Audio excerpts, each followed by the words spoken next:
Welcome to Halal Money Matters, presented by Saturna Capital. I'm Christopher Patton. And I'm Monin Salam. Happy New Year, Chris. Thank you. Yes, and you as well.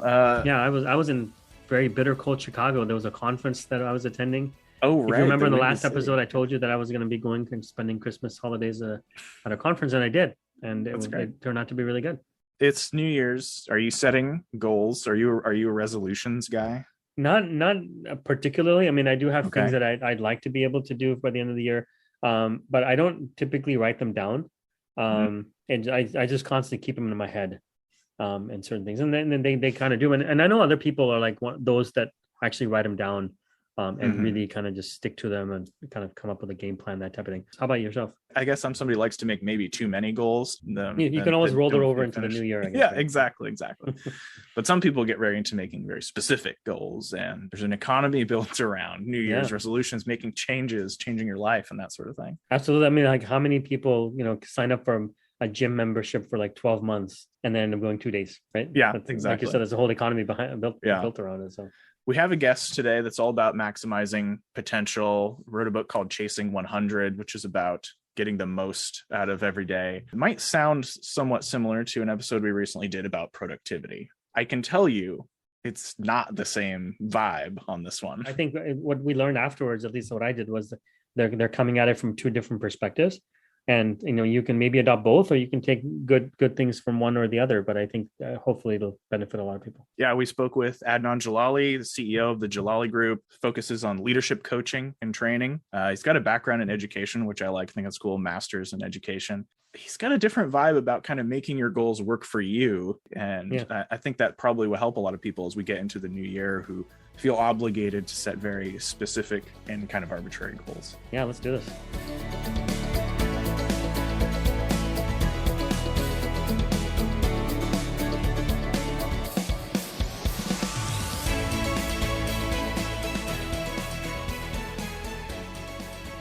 Welcome, Adnan. It's great to have you on the show. Thanks so much for having me. It's an honor. Happy New Year, and I hope you had a great holiday season. Yeah, absolutely. Likewise.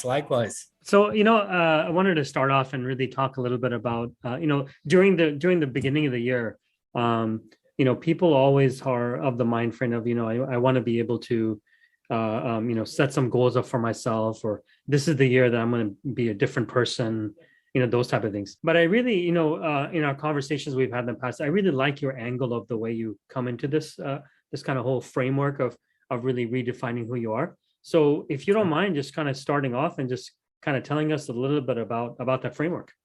So one thing I always say is the hardest thing to do in life is to change ourselves, right? That's the greatest challenge. And I think that's actually our ultimate challenge in life, is getting the most out of ourselves, right? That's where the whole concept of Chasing 100 was born, right? So in redefining ourselves, I think, first of all, you have to really dig deep and understand what is it that you want, right? A lot of times we don't achieve our goals because they're not really calling to us. It's goals that we make because other people would be happy if we reach them, right? And that other person could be like anybody in your family, or it could be your parents. It could be, depending on the age, right? When you're younger, it's more your parents. When it's older, it might be your spouse, right? But whatever it is, a lot of times our motivations are too driven by external factors rather than internal factors. I think the pace of life in the US in particular is so fast that we're just go. And so, what I suggest everyone to do is to take a step back and really dig deep and think about what it is that you really want. Because once you really find that deep inside, the motivation factor becomes exponential, because now it's, this is who I need to become. I need to accomplish this because this is part of me reaching my best self. It's not from my wife's encourage, or it's not her dream, or it's not my husband's dream. It's not my parents' dream. It's my dream. It's what I need to do, right? To fulfill my 100 or to reach my best self. So I would say the first thing in redefining ourselves is to make sure that vision of our new self is driven from a deep, deep internal desire. Well, I noticed on your website you had a piece talking about the importance of making a personal mission statement. Yes. Which to me, I hadn't quite thought of it that way before. And kind of, it doesn't have to be long, but just something that you've kind of dialed in to define that you can compare your actions against every day or whenever. And that kind of spoke to me. It sounds like something I should do. Yeah. I mean, every company, if you look at organizations, the great companies, like Saturna and others, they have a powerful mission statement. Why do we exist? Why us and not anyone else? Right. So they have a powerful mission statement, but a lot of times in our own lives, we don't have our own personal mission statement, So and you guys know, when you work in good companies or good organizations, all your actions lead back to that mission statement. They have to be aligned. When your actions are misaligned or your decisions, right, are misaligned with your mission statement, then you're veering off track and you need to come back, right? So it kind of guides you.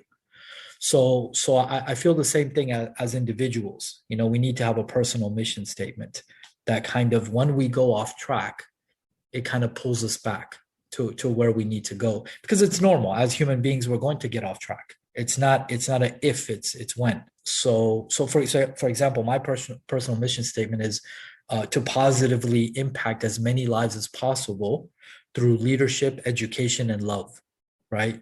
So I have to, from time to time, I have to look at my actions and say, okay, are my actions aligning to my personal mission statement?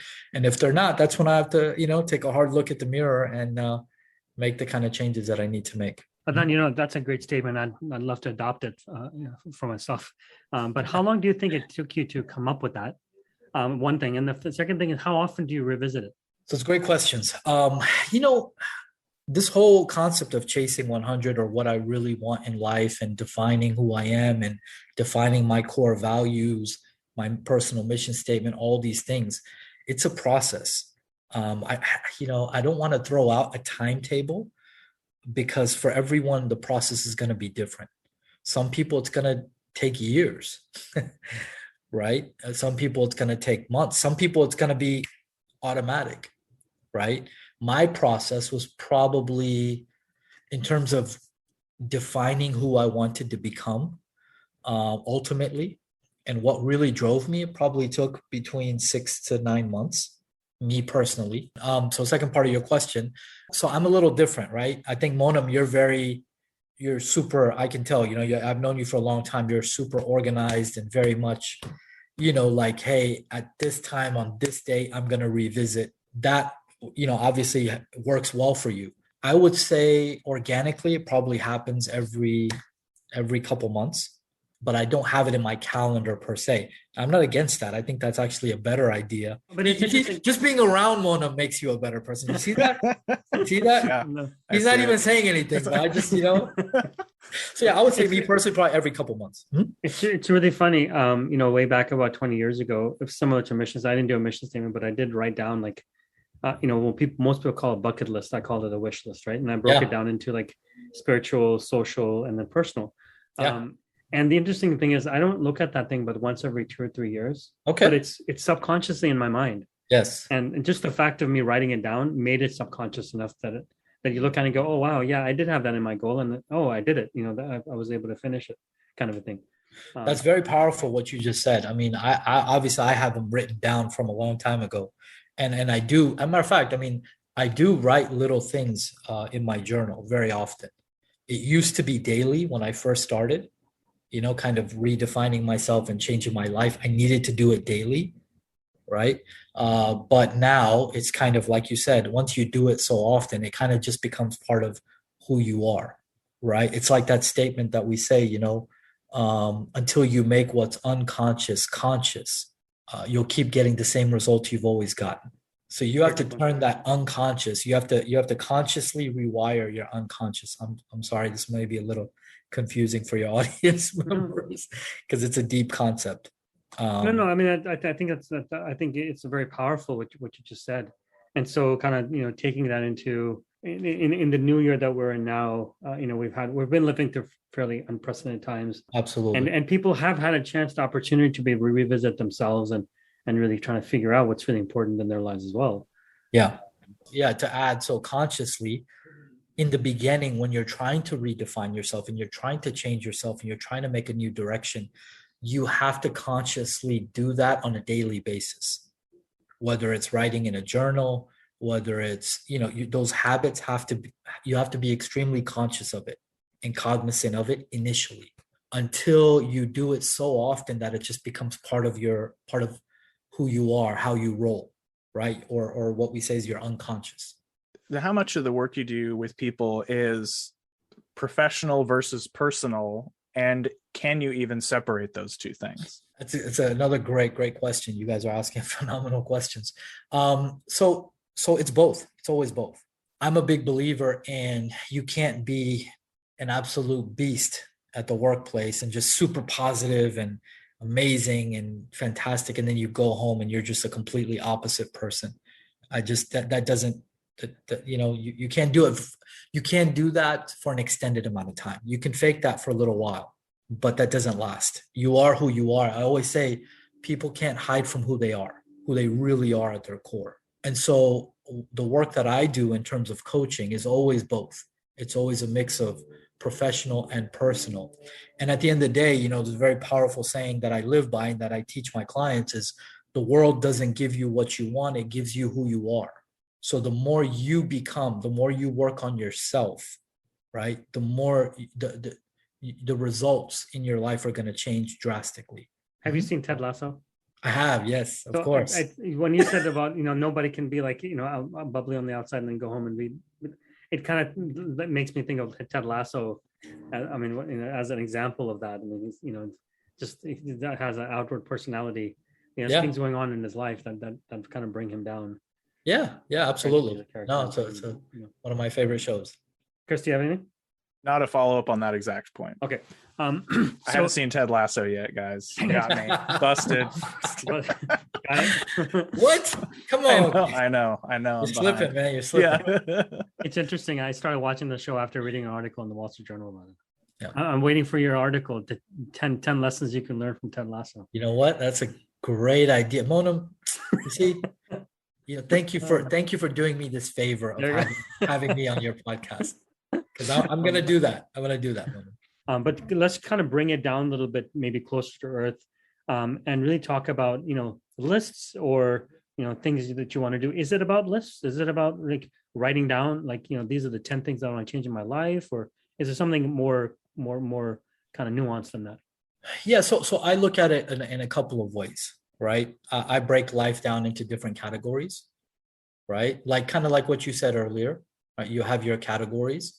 So I do believe that we should think about different areas of our life and think of them as almost like departments, as you would in an organization, right? As the CEO of an organization, you have to have all your departments working well to get the best from the company. And I think the same as a human being, right?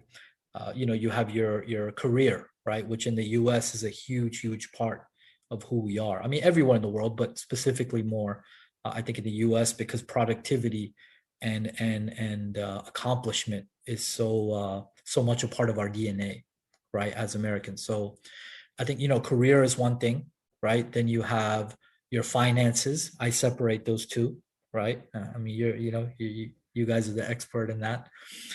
Then you have, your spirituality, which I think is extremely important, obviously, as a Muslim. Then you have your family and friends.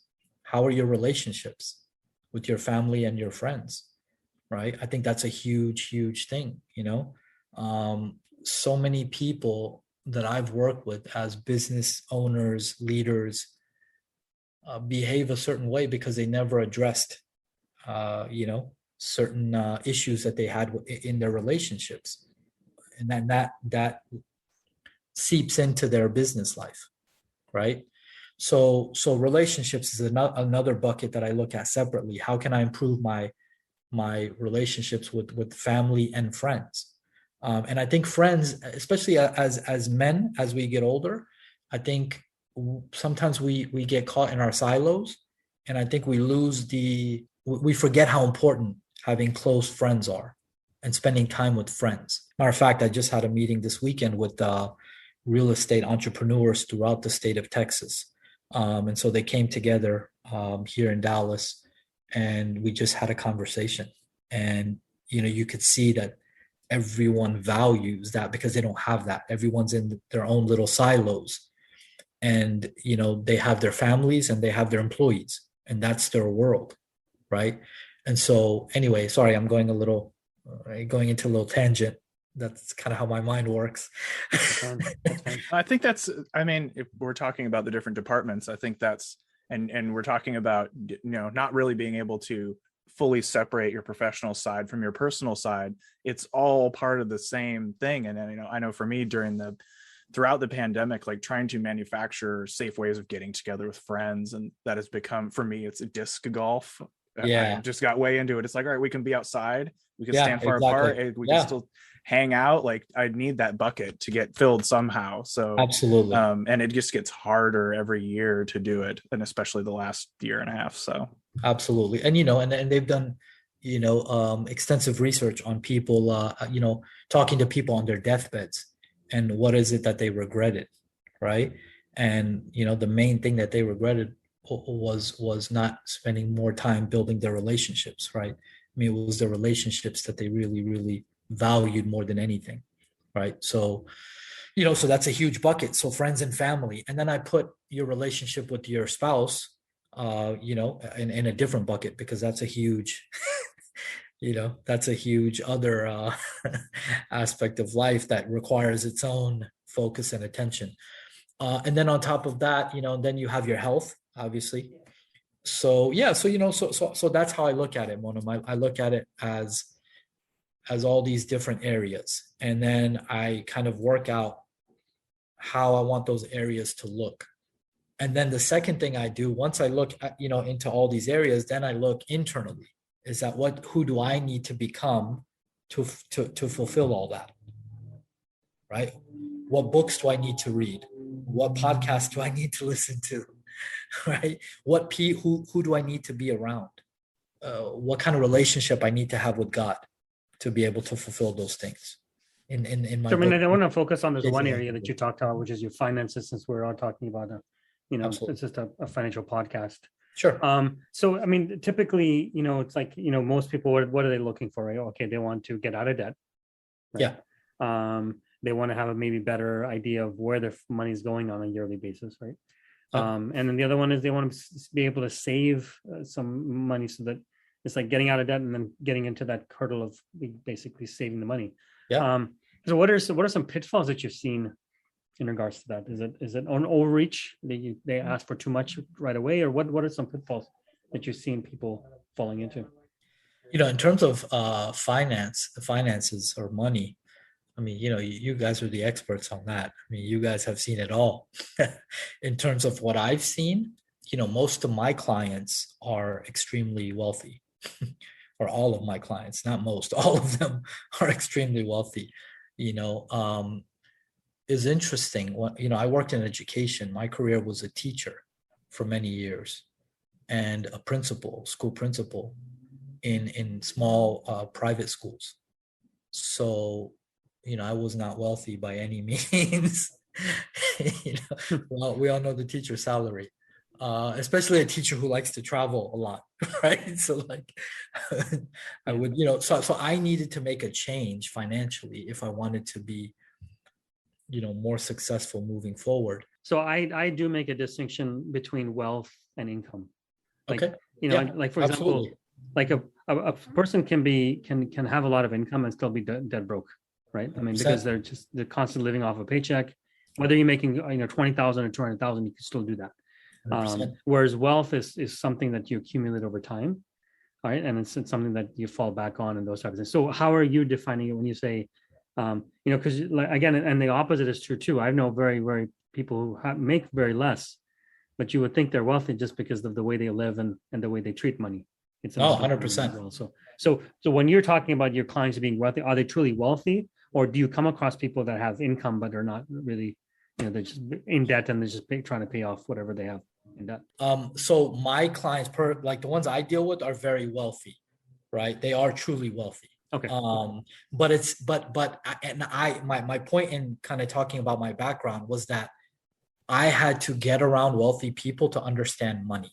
And this is how they became wealthy, was by doing what you're just talking about. They took their income, whatever that money was, and they put a lot of that into investments. They invested a lot of that, right? They were building their net worth.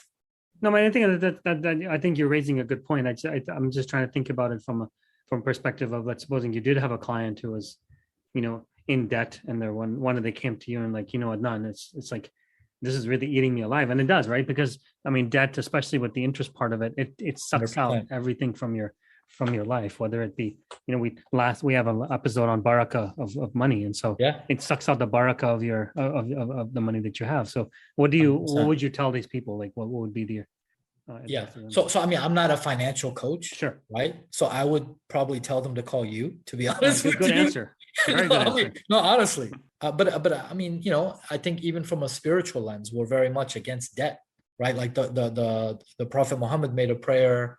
So I said him like made a prayer to asking God's protection from being in debt. So what does that say, right? That debt is not it's not ideal. And a matter of fact, I mean, I'm glad you mentioned that.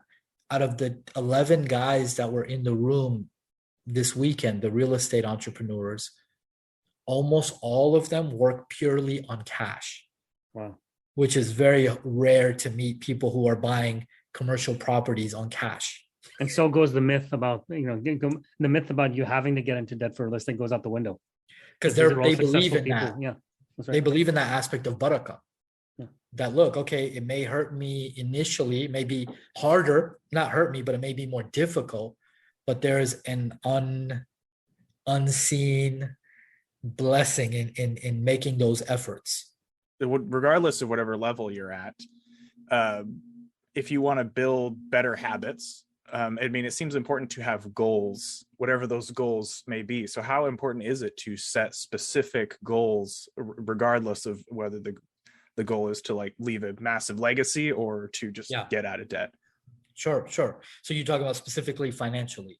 I mean, and not what the goals might be, but just merely in any of the buckets, like setting a goal for, I mean, how do you stick with your goals regardless of what the goals are? Sure. So again, I look at things in a very different way. Again, that's my personality. I think everyone has to know who they are. Some people work very well on very strict, tight ways of doing things. I'm a much more organic person. My goals are large goals, and I have them always with me. And I end up accomplishing all of them, right? I mean, thank God, right? Alhamdulillah. I accomplish all of them, but it's not in necessarily the time frame that I have laid out. I'm just not that way. I don't function that way. I'm a much more organic, free-flowing person. And you don't have to make this your goal. Yeah. But it could be somebody else's that you saw, whatever it is. Sure. But give us an example. So financially, right? Okay. So I'll give you an example, Monam, give you a little story about my background. So when I left teaching, and I'm not advising this to anyone who's listening. When I left education, I had $5,000 to my name, and I launched my business. And I said, you know what? I'm going to go through the process of not only redefining myself from an educator to a leadership and an executive coach, but I'm also going to change my financial situation in that process. Mm-hmm. So that's what I changed. I started investing rather than spending, because I'm very good at spending. I was really good at spending. We all are. Really, really good at spending, but I was not good at investing, right? And so anytime I would get a check, rather than saying, all right, I got that thing, that car, whatever purchase that I wanted to make, rather than that, in my head, it was, okay, I can purchase this amount of stock. So that's where the shift for me financially happened. And I started investing. And I think doing that for a number of years. So goals for me are more, they're bigger. right? I set them for a year and for 5 years. And then of course I have like an ultimate kind of where I want to get at the end. Yeah. Right. And so that's how I work. I'm not that stickler, and I know a lot of people need that. They need that discipline. They need that. Just the way I function, I more think about the concept in general. Like, hey, I'm not going to spend, I'm going to invest. So I don't have a specific goal tied to that, but as I'm doing that, the goals are accomplished in the process. Man, I guess it's kind of like, if I sat down this today and said, okay, I want to do these 5 things by the time this year ends. Yeah. The question becomes, and what you're basically getting to is why, right? I mean, the ultimate goal has to be that answer to the why. Why are you doing these 5? Because where you're trying to get to, right? It's kind of the idea. So, maybe it for our audience, maybe it is good for you to write down, like, you want to get out of debt, you want to, increase your balance in your Roth IRA, whatever it is. 100%. But you need to be able to step back and also ask the question, why do you want to do that? Yeah, absolutely. And maybe that'll help to motivate you, maybe to even to get you to that. Because I think ultimately for you, when that decision was, I got money, do I invest it or do I spend it? Yeah. You already had the why answer, and that's why it was easier for you to be able to do that, right? Yeah, absolutely. I wanted to change the trajectory, right? That my why in terms of finances was, I want to be the hand on top, not the hand on bottom, Sure. And so why is it, do you think that, I think there was a statistics I was reading, that said something like 70% of all goals that are written down in January are forgotten about by February. It was really, maybe it wasn't 70, but it was a really high number, right? You know why? Because it's superficial, bro. Like I said in the beginning, look, so the way I approach things, it may seem a little loose and a little free flowing, but that's after I've done the digging. This is where I need to get to. This is my 100. This is my best self, right? And I've dug and I've thought about that so deeply that goal setting for me is just a process of getting there. I'm more concerned about habits.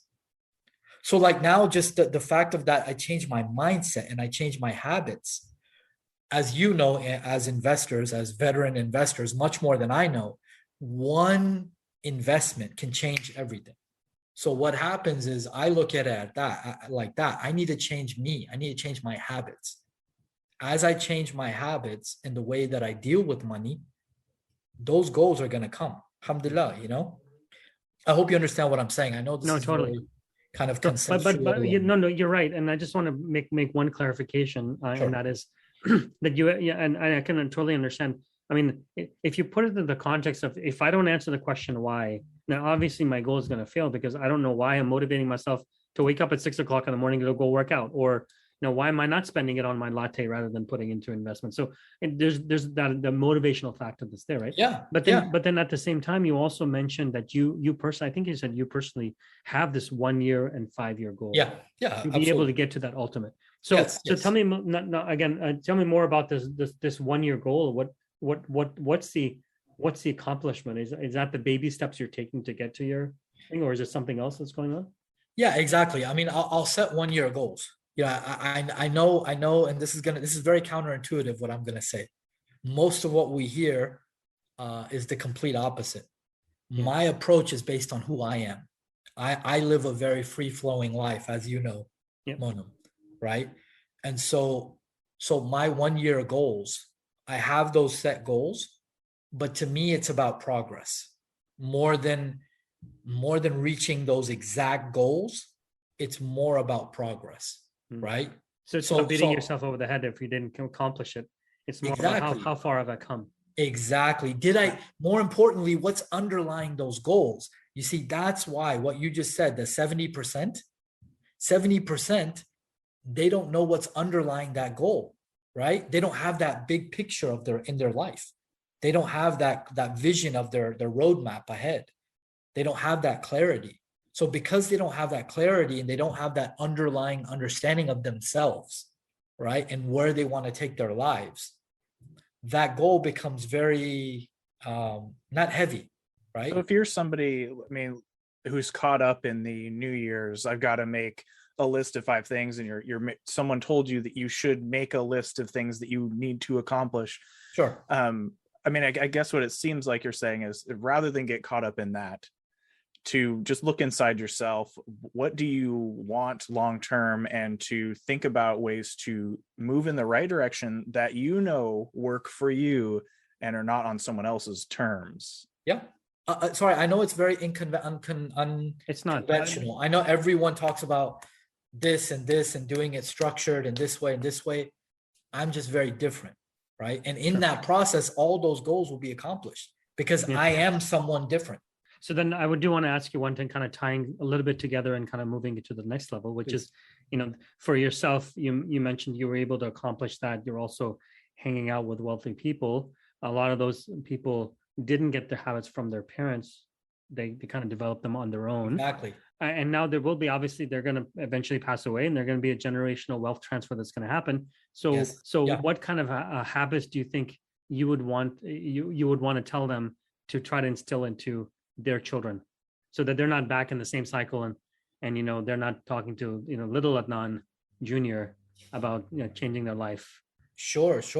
Well, I mean, I think again, you guys are experts in this in terms of finances. I think it's having those conversations.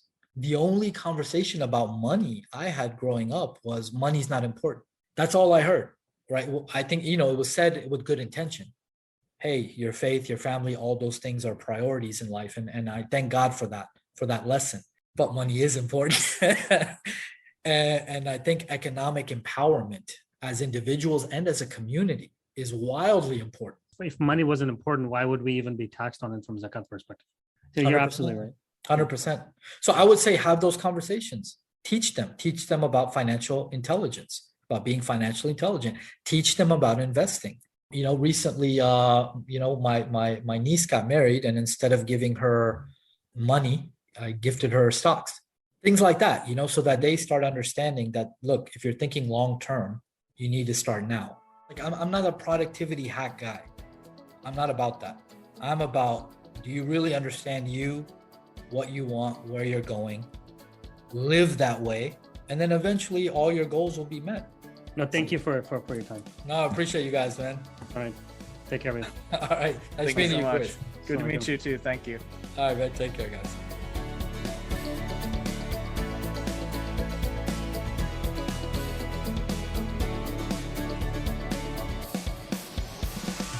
Please consider an investment's objectives, risks, charges, and expenses carefully before investing.